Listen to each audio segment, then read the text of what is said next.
welcome to Getting to Good Enough, a podcast to help you let go of perfectionism so you can do more of what you love. I'm Shannon Wilkinson, a life coach in Portland, Oregon. I'm a recovering perfectionist who's getting better at good enough. And I'm Janine Adams, a certified professional organizer in St. Louis, Missouri, and I'm lucky enough to be naturally good at good enough. And today we're talking about the problem with too many choices and how to deal with that. Hey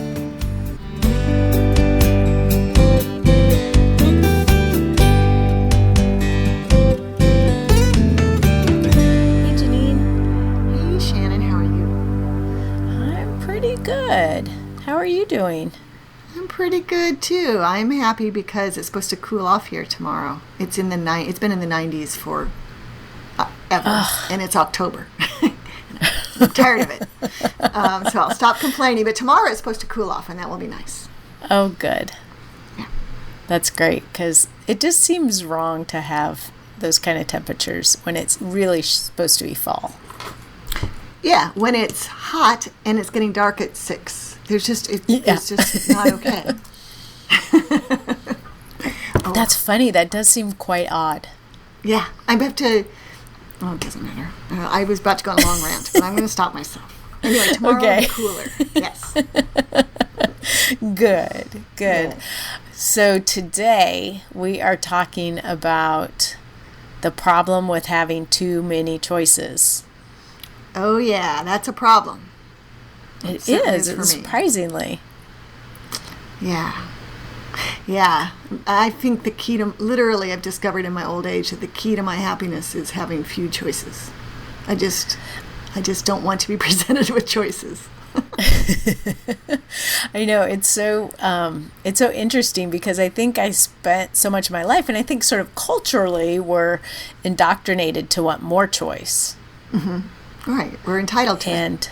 Yeah, we want more options. Yeah. Don't limit me. And then there comes a point in your life when you realize that limitations are actually nice. Yeah, they make things move along more smoothly, or at least they do me. Yeah. Yeah. So in what ways or in what areas of your life do you try to limit your choices? Oh, let's see. Well, we can start with clothing. I know we have an episode on closet curation. Is that what it was called? Yeah. Where I talked about my minimalist clothing, and right now it's supposed to be fall and winter, and I would try to switch out my wardrobe, but it's hot. Anyway, so soon my clothes will have I'll have even fewer clothes in my closet. But I love keeping just very few clothes, so I can just. It doesn't take any decision making to get dressed in the morning because I have so few choices, and every option is something I like to wear. Oh, that's nice. Yeah. Yeah, that is wonderful. Yeah. Or other ways like. Before you go on, I just want to say I think that's how we actually came up with this topic. Was it episode 59 where we talked about travel? Oh, right. Mm-hmm. And I think that you discussing your method of packing or how you try to bring a very, very small capsule wardrobe. Right. Yeah, I was just thinking about that last night because I'm going to Walla Walla again, and I'm staying in an Airbnb in a room. In an Airbnb that's on the second floor with like a spiral staircase, or maybe not spiral, but it looks like it's a Victorian house and there's a stairs situation. And I thought I am bringing as light a suitcase as possible, and that's going to make it easy for me to get my suitcase up the stairs, and also easy for me to dress and live in a room. Yeah. So. Yeah, I see my clients confronted. I mean, what I do with my clients frequently is in helping them declutter. I'm asking them to make a lot of choices, right? And many clients tend to want to keep their options open. And for them, it's desirable to have, let's say, 10 slightly different pairs of black pants. 10 pairs of black pants, none of them identical, but all sort of the same kind of thing. Right. And for me, and I try to express how life is easier if you just have the one pair of black pants. Yeah. And then you don't have to choose which one you're going to wear, or you don't have to figure out a way to identify in your closet which is the right pair for which situation. Or you don't have to wear the same pair but keep the other 9 pairs in your closet just in case. Right. Which is what a lot of people do. It's true.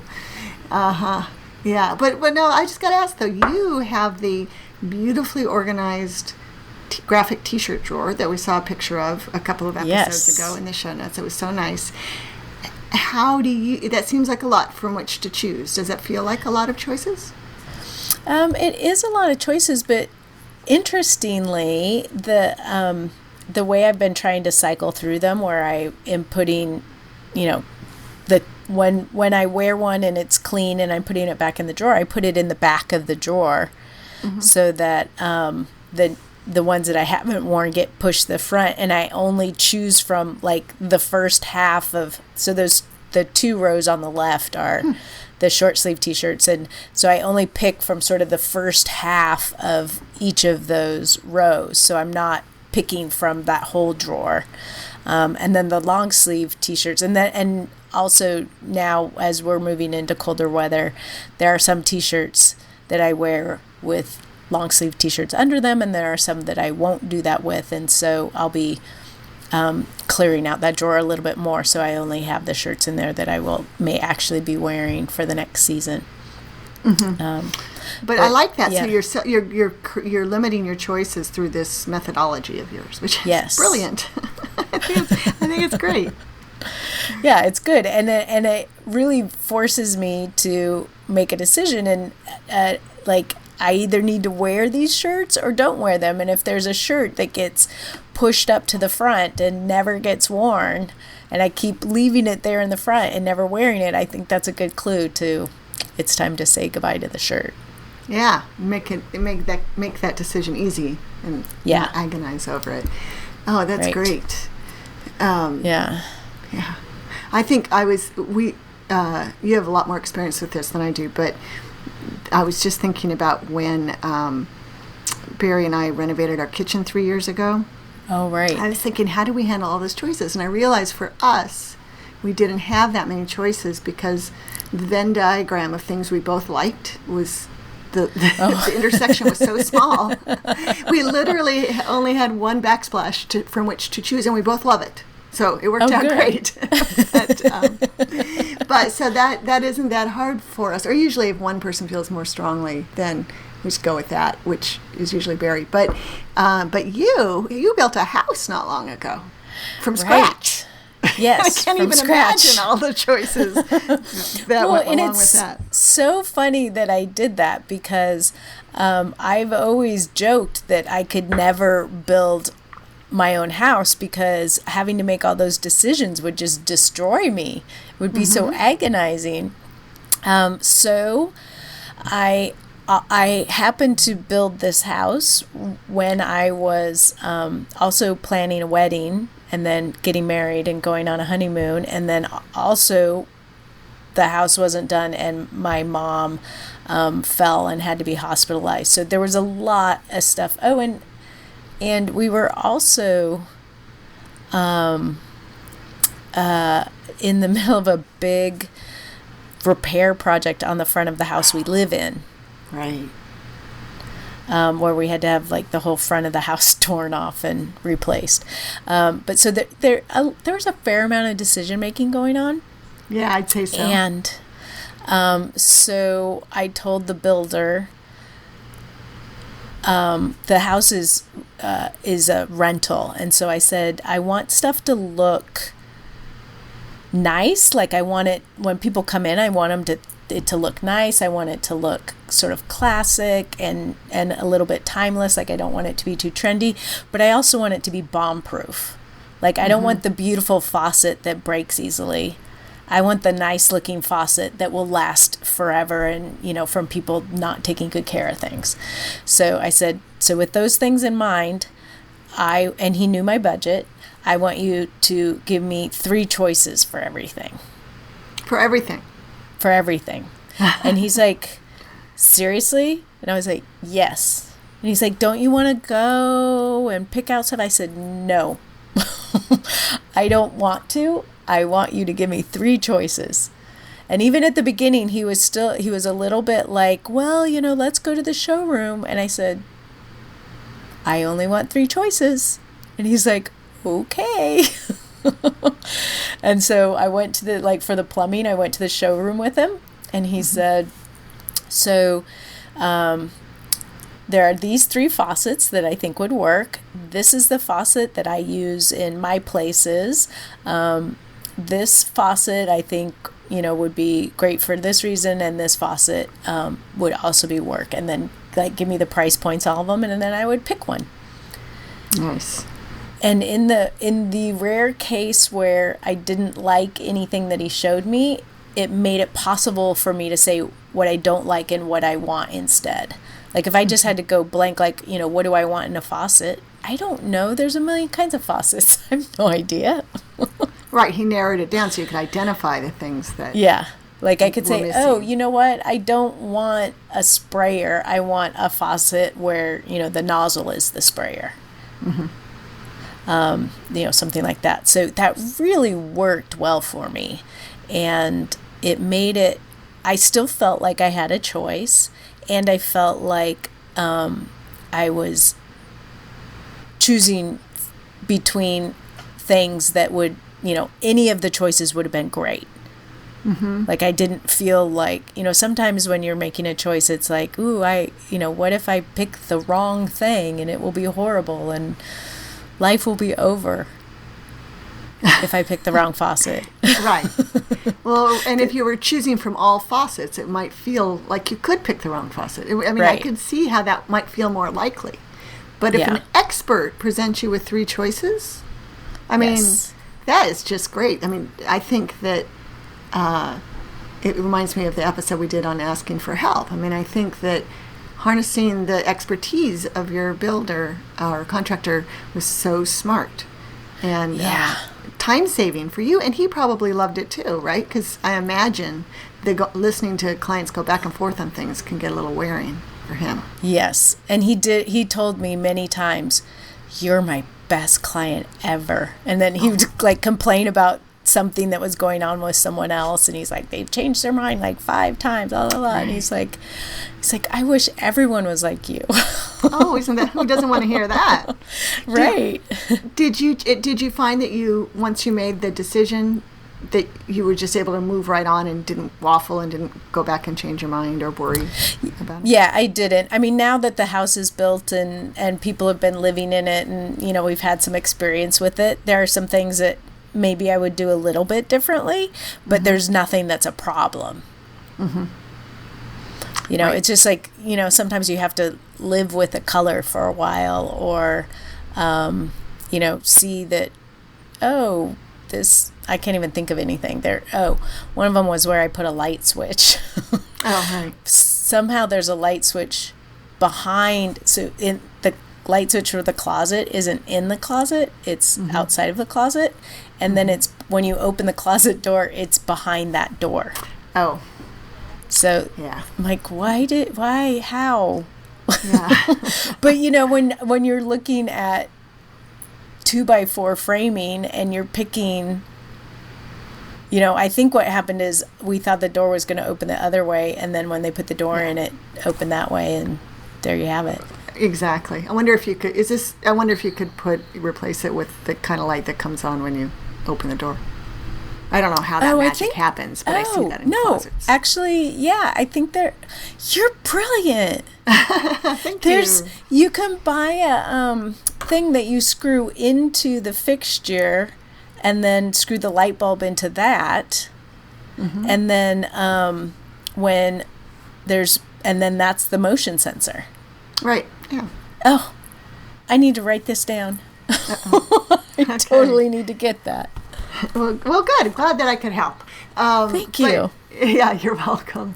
But that is pretty amazing that you built a house from scratch and that's the level of dissatisfaction you have in terms of your choices. That's pretty great. Yeah. Yeah. It makes me think about how, I consider myself sort of challenged by color. I get overwhelmed really easily if I try to choose a color for anything. So, especially paint. So I like to rely on experts to help me with that. And like on our first floor, which is my area of the house where my offices are, I've ended up painting 2 rooms and a hall the same color. And that's made me happy, right? Because I like the color, don't have to think about it. And it's a color from Restoration Hardware. Their paint is quite nice. They have like 5 colors only. Oh, so I know, that's great. Yeah, exactly. It works out nicely. Just pick which of these pretty colors I want, or ask somebody to pick for me. Yeah, that's such a great thing. And I think this is something where I'm getting better at asking for help. And this is something that you've actually been pretty good at asking for help on, is like to help you narrow down choices. Like asking for expert advice. Yeah, that works well for me. I just know it keeps me happier. I get overwhelmed by choice so easily. That's why I like to shop in thrift stores. Because if I walk into a department store, if my friend Geraldine isn't with me, I can't shop. And she can go into a department store and pluck up pull things off the rack, Rack, right. really easily. But if I go to the resale shop where all I have is what they happen to have in my size, then it's a lot easier. Yeah. Thank you. Right. So I love shopping at the resale shop because I just look in the stuff that's in my size, and it's a limited selection. And that makes me happy.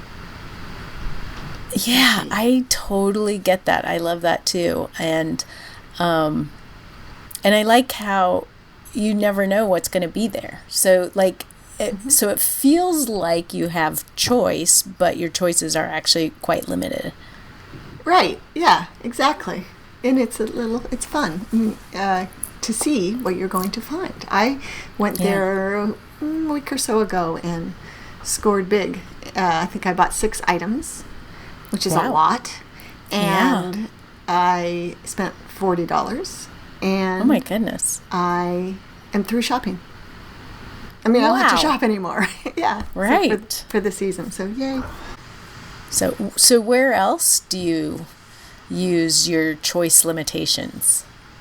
Well, while we've been talking about this, I was thinking and remembering that you and I totally embraced this when we put together this podcast.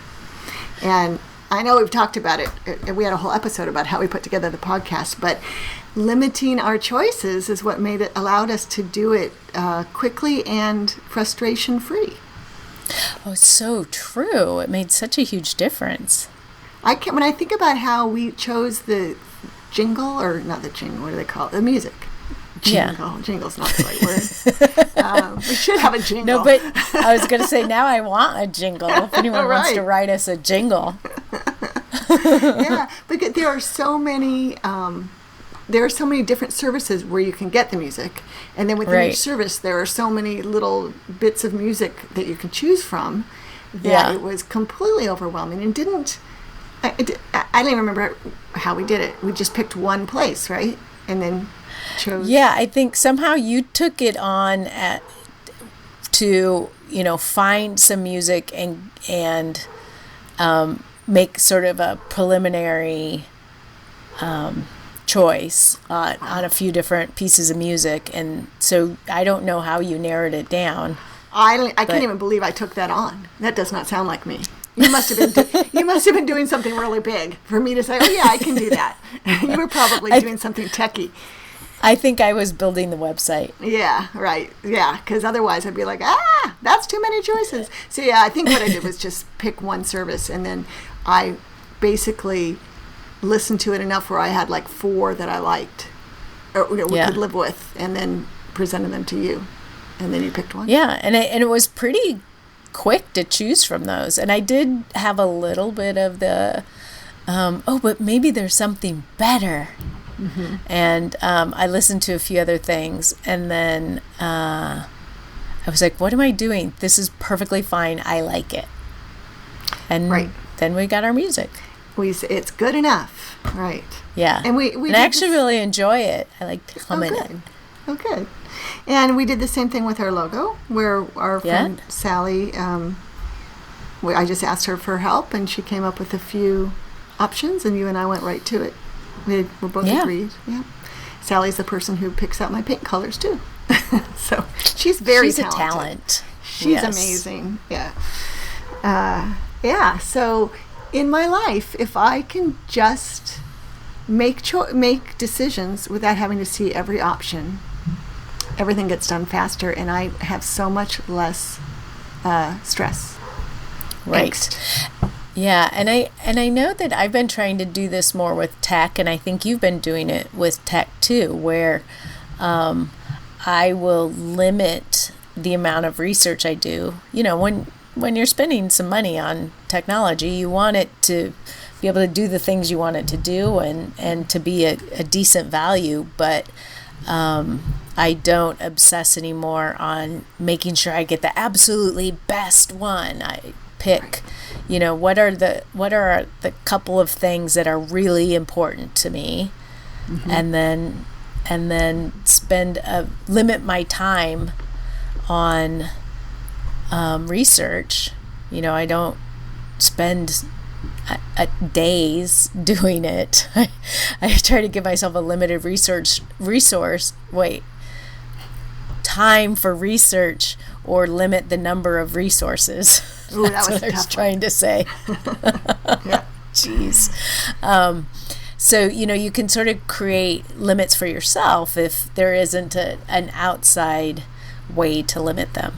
Right. And that's one reason I love Macs, is that if it's time to buy a new computer compared to PCs, there are so many fewer options that I can just decide which level I need, and that basically takes care of it. Which I remember once trying to pick out a computer, help my husband try to pick out a PC, and we were on the phone. We were both in the house, but we were in our respective offices on the Dell website, and for an hour. And then we got overwhelmed, and he didn't buy it. And he didn't buy it for like a year. But so the other thing that crossed my mind when you said that is apps. So with apps, we're not spending a lot of money typically, but it feels like overwhelming number of choices if you decide, I want a list making app. Now how do you make all those choices? So what I do is I usually Google list making app reviews or something. And the first thing usually comes up is something like CNET or Wirecutter, and then I look at that article. It's usually the top 10, and I choose from that. And that's when I got my new monitor this year, when my old one started smoking, I just went to Wirecutter and picked their top rated monitor. Boom. And and I love it. Oh, that's great. Yeah, I love it when you can find a way to limit things and then make the good enough choice. Really being satisfied with good enough. Didn't we have an episode on that? One of these. Well, that's the problem with having 73 episodes is that we sort of forget a little bit. All right, but we did have one on satisfaction, I think. But anyway, recognizing that good enough really is good enough, and living that good enough lifestyle is so beneficial when it comes to making decisions, that's for sure, and feeling comfortable with limiting your choices. Yeah, it's so true. And there's, I think we might have talked about in that episode the idea of optimizers and satisficers. Oh, yeah. And how I think a lot of perfectionists also tend to be optimizers, where they want to pick the optimal thing. They want the most out of the decision that they're making. Whatever thing they're choosing, they want to get the most. And that can be really stressful. That's where you end up with so many choices and not knowing whether or not you're making the right one. And if you can get comfortable with being satisfied with a good enough choice, then it reduces the stress. Absolutely. Yeah. It's the key to happiness.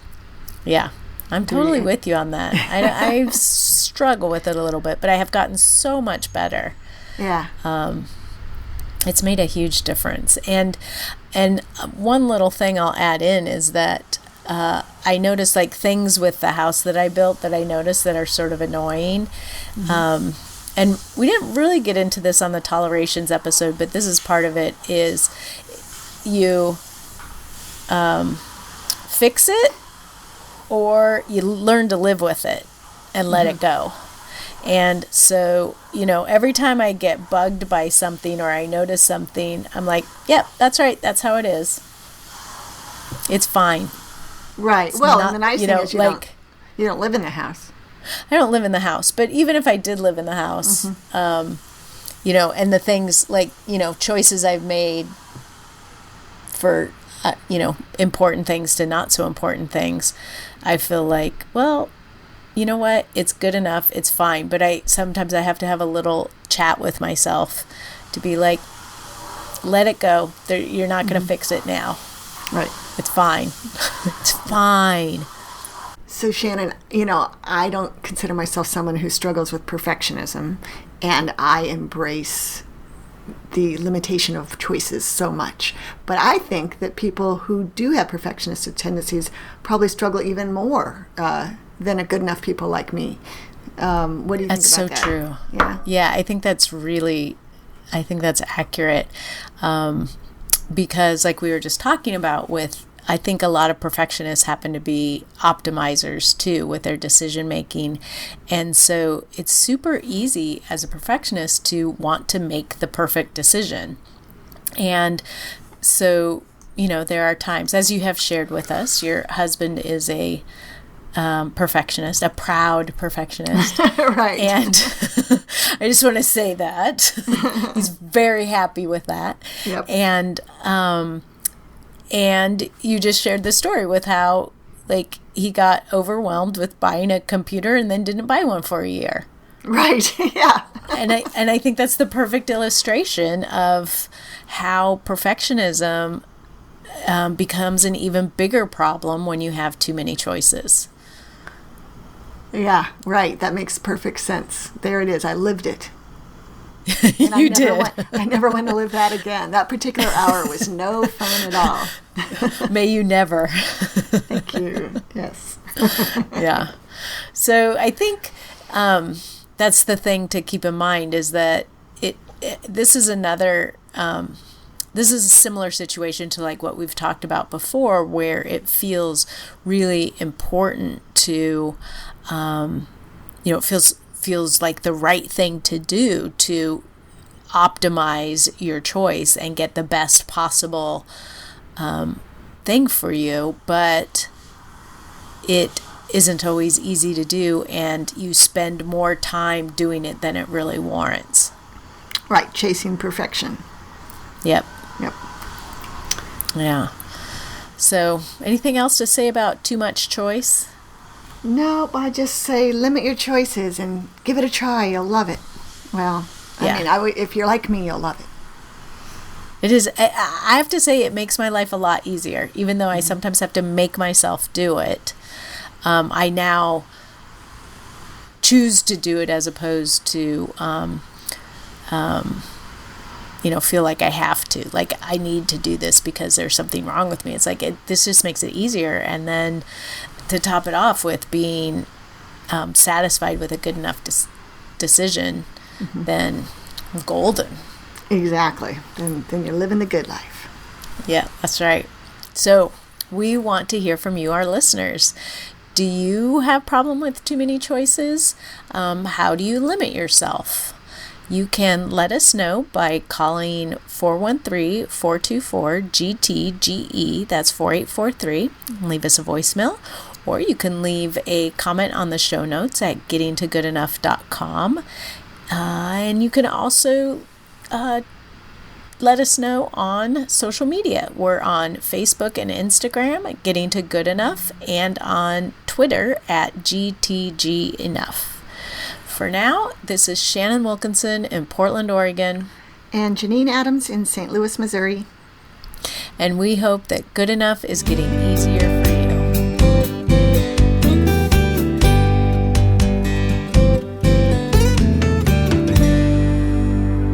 Yet another episode that makes me want to go and clean out my closet. Me too. That wasn't the intention of this one, but I totally want to now. Yep.